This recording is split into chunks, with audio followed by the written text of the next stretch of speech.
IQOO বাজারে release করে দিয়েছে নতুন একটি স্মার্টফোন আইকু নিও 10 আর ফোনটা বাজারে আসার পর থেকে খুব বেশি হাইপড বা ক্রেজ সৃষ্টি করেছে স্মার্টফোন ইউজার্সদের মাঝে because of it specs and features. ফোনটি অ্যাকচুয়ালিতে কী কী স্পেক্স আর কী কী ফিচার্স অফার করছে এবং ফোনটা অ্যাকচুয়ালিতে কেমন হতে যাচ্ছে সেটি আমরা আজকের ভিডিওতে জানবো। So let's talk about this. শুরুতেই ফোনটার ডিজাইনের কথা বলে this phone really looks good বা অ্যাস্থেটিক। ফোনটা দেখতে অনেকটাই সুন্দর বা বিউটিফুল লাগছে, বিশেষ করে ব্যাক প্যানেলের গ্রেডিয়েন্ট ফিনিশটার কারণে থাকছে গ্লসিনেস একটি ফিনিশ। ফোনটির লুকস দেখে বোঝা যাচ্ছে এটি একটি আপার লেভেলের স্মার্টফোন। লুকসটা এত বেশি নাইস আর ব্যাক প্যানেলের এই ফিনিশটা ফোনটার প্রিমিয়ামনেস অনেকটাই বাড়িয়ে তুলেছে। সো ফোনটার ডিজাইনের দিক থেকে 10/10। এখন ডিভাইসটির ডিসপ্লেটাকে নিয়ে কথা বলা যাক। ডিসপ্লেটা হচ্ছে 6.7 ইঞ্চের AMOLED display with 144 hertz, yes freaking 144 হার্জের রিফ্রেশ রেট। আরও থাকছে HDR10+ এর সাপোর্ট এবং 4500 নিটসের পিক বা ম্যাক্স ব্রাইটনেস এবং 1 বিলিয়ন কালারের সাপোর্ট তো থাকছেই। এই প্যানেলটিতে মুভিজ দেখে, ইউটিউব ভিডিওস দেখে, সিরিজ দেখে, ইউ নেম ইট, যে কোনো কিছু দেখে মারাত্মকভাবে বা ক্রেজিভাবে এনজয় করা যাবে, সেই ব্যাপারে বা সে বিষয়ে কোনো সন্দেহই থাকছে না।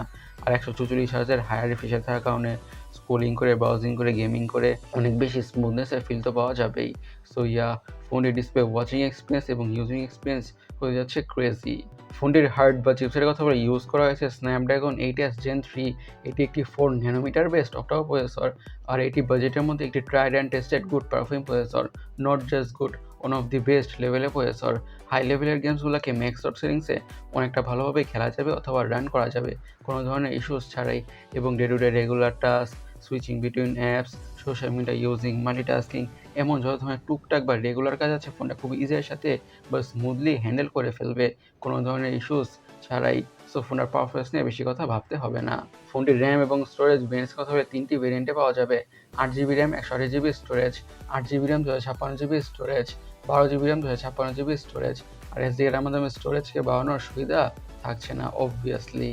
এখন ফোনটির অপটিক্স বা ক্যামেরার কথা বলে থাকছে ডুয়াল ক্যামেরা, 50 মেগাপিক্সেলের primary sensor with PDF and OIS এবং সেকেন্ডারি ক্যামেরা হচ্ছে 8 মেগাপিক্সেলের আল্ট্রা ওয়াইড অ্যাঙ্গেল সেন্সর।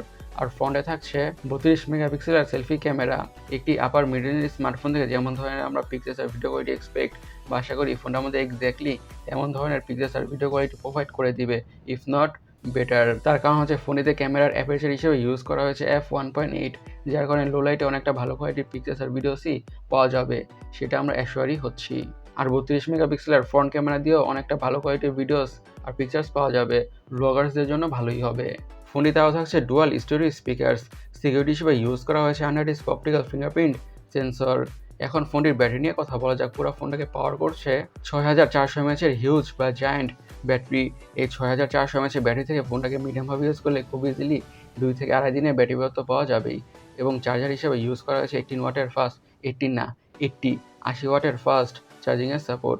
এই 80 ওয়াটের চার্জার দিয়ে ফোনটা অনেকটা ক্রেজি ফাস্টভাবে ফুল চার্জ হয়ে যাবে। ফোনের কালার ভেরিয়েন্টসের কথা বলে এসব কালার ভেরিয়েন্টে পাওয়া যাবে। এখন ফোনটির দামটাকে নিয়ে অথবা প্রাইসটাকে নিয়ে কথা বলা যাক।